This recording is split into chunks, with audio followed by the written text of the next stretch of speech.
presente. Yo soy Diego Rivas. Leticia Cáceres. Alejandro Aquino. Y Lucía Figueres. La unidad 8 habla de la unidad jurídica del Estado. El Estado es una sociedad humana voluntariamente organizada, jurídica y políticamente. Lo que busca el Estado es el bien común. Tiene 4 elementos, que es la población, el territorio, organización política y social, una autoridad o gobernante que rija dentro de un modo exclusivo. Personalidad jurídica del Estado constituye una unidad jurídica. El Estado constituye un todo jurídico, una entidad indivisible que se rige en toda su extensión territorial por la norma del derecho establecido por el Estado.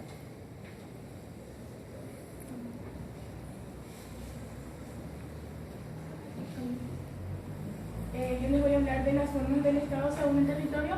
Está el Estado unitario, que es aquel que tiene un solo centro de poder, pero se divide, por así decirlo, en el poder legislativo, ejecutivo y judicial. Pero todo se centra en el Estado, en el poder central. Después está el Estado federal. Tiene varios centros de poder, pero reconociendo también la existencia de un poder central, además de las funciones legislativas, ejecutivas y judiciales conferidas al poder. Tiene sus funciones y organismos legislativos, ejecutivos y judiciales en las provincias o estados particulares, como es el caso de Argentina, México, Estados Unidos y demás. Bueno, vamos a hablar sobre la centralización y la descentralización del Estado. Los estados unitarios siempre son centralizados y los federales son descentralizados. ¿Qué es lo que está centralizado y qué es lo que está descentralizado? En este caso es la función y el poder. La función y el poder. Cuando está centralizado en un solo lugar. En nuestro país, por ejemplo, es unitario, entonces lo centralizado está en la capital, ¿verdad? El poder legislativo, el poder judicial y el poder ejecutivo. Nuestra Constitución agrega unos puntos más para descentralizar un poco la cuestión en sí, ¿verdad? Entonces, supuestamente estamos un poco descentralizados en lo judicial y en lo ejecutivo y en lo legislativo casi nada luego. Le da un poco de mando a lo que es las gobernaciones, municipalidades, pero en rasgos generales somos un Estado centralizado. En la Constitución dice descentralizado, pero no se cumple como tiene que cumplirse, como es en los estados federales, donde ahí sí se cumple porque cada gobernación o cada provincia tiene sus propias leyes y sus propias formas, sus propios gobiernos para manejar, siempre bajo la Constitución Nacional de ese país. Después están los estados compuestos, que se subdividen en estados, por favor, en unión de estados, que sería la unión de dos estados. Esto en la antigüedad es lo que se utilizaba mucho cuando eran los tiempos de los reyes, eso, se casaba un príncipe con otra princesa de otro estado. Entonces se unían los estados.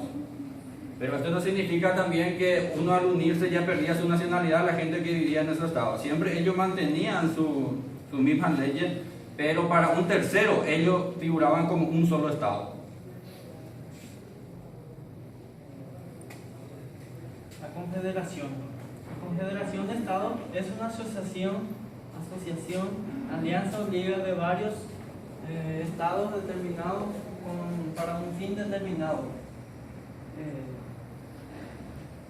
que siempre que para la unión de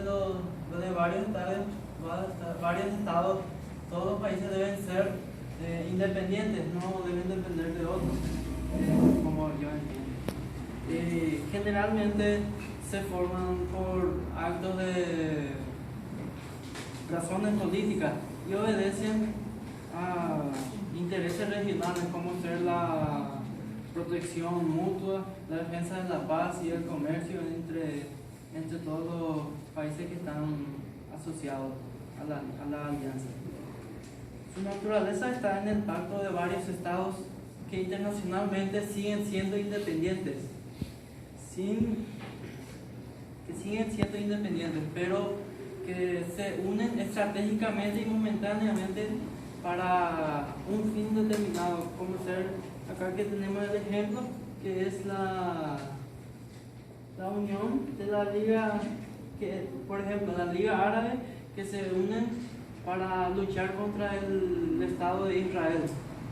Pero desde el punto de vista político consideramos que no es un Estado, sino más bien es una alianza para un fin determinado que es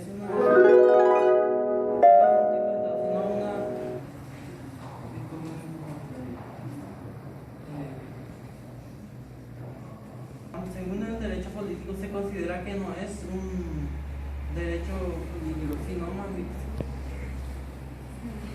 el derecho político consideramos que no es un tipo de Estado, sino más bien una alianza para fines determinados, que se ubica más en el derecho internacional público, por ser estrictamente interestatal. Su fin en realidad sería de carácter defensivo, puesto que cada país es libre para actuar con plena independencia. Después tenemos el imperio, que es una asociación de estados que pueden ser independientes o no, pero con característica, uno de los estados siempre es dominante, ¿verdad? Así también tenemos el imperialismo, que puede ser abierto o disimulado, sea en forma ideológica o económica. Sea abierto cuando un estado domina manifiestamente a otro estado colonia, y oculto cuando ideológica o económicamente somete veladamente a otro estado bajo su dominio, en donde por ejemplo las intervenciones armadas ya no son utilizadas para la expansión, sino a través de empresas internacionales que manejen el mercado, condicionan a los políticos y por ende el estado dominado. El imperialismo moderno tiene su inicio con el colonialismo, que a la vez surge como consecuencia de la expansión capitalista. Los países europeos más ricos implementan sus políticas coloniales encaminadas a ocupar territorios ajenos al suyo. Había que buscar nuevas tierras que fueran a la vez fuentes de materias primas y mercados para los productos industriales. Así, el siguiente paso del colonialismo fue el imperialismo. Prácticamente toda África y toda Asia estaban dominadas por la potencia europea.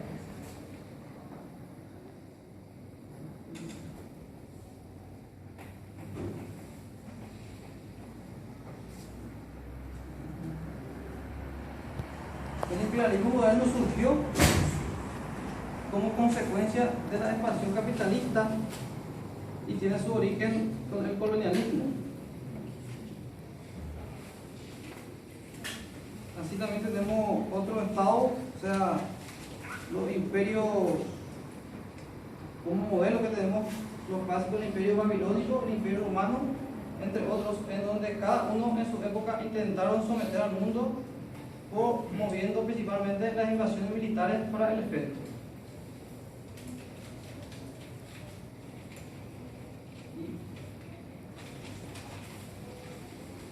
En resumen, tenemos que el Estado, para proveer mejor a las necesidades colectivas, se vale de distintos órganos que realizan funciones de administración pública. Y creo que esto es todo.